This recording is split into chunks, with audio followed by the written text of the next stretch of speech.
মুসলমান রে, ইহুদি হইয়া মেহমানদারির কদর বুঝে, আজকে মুসলমান হইয়া অনেক জায়গায় মেহমানদারি কদর বুঝে না। ফুলার হৌর বাড়িতে লু খাইলে একরকম, মায়ার হৌর বাড়িতে লু খাইলে আরেক রকম আপ্যায়ন। এ কথা কান ঠিক কিনা? এমন দুই নাম্বারই খবরে চলবে না। ফিডার টেলা ফেরেশতারা একেবারে নাম বলা আলাইব ফেরেশতারা। কথা কান ঠিক কিনা? আরে নাম হয়তো মুখদা পাই নাই তোরা মুসলমান ইমানদাররা।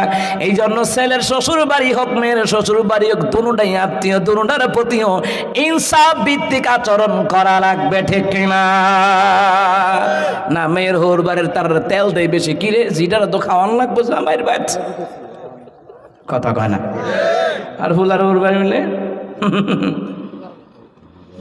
মুসলমান ফ্যামিলি গুলা দেখলে বোঝা যায় 2 নম্বরই, 3 নম্বরই, 14 নম্বরই, ঠিক কেনা খান? কিছু লোক আছে গুমরা মুখ্যা, আসো না মাথা ওনে এটা কিটা করে জানে ইটা মানু।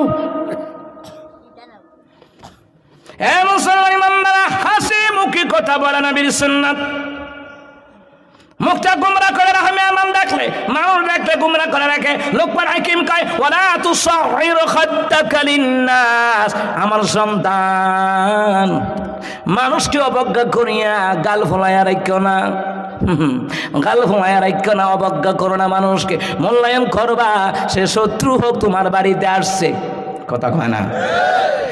মুসলমান ইমানদাররা হাস্যোজ্জ্বল ভাবে কথা বলবা, এটা হলো উত্তম চরিত্র। দিনের নবী কয় কিয়ামতের ময়দানে সবচেয়ে বেশি মিজানের পাল্লা ভারী হবে ওই ব্যক্তির, যেই ব্যক্তি হাসি খুশি কথা বলতো, যেই ব্যক্তির চরিত্র ভালো। সুবহানাল্লাহ কন্যা।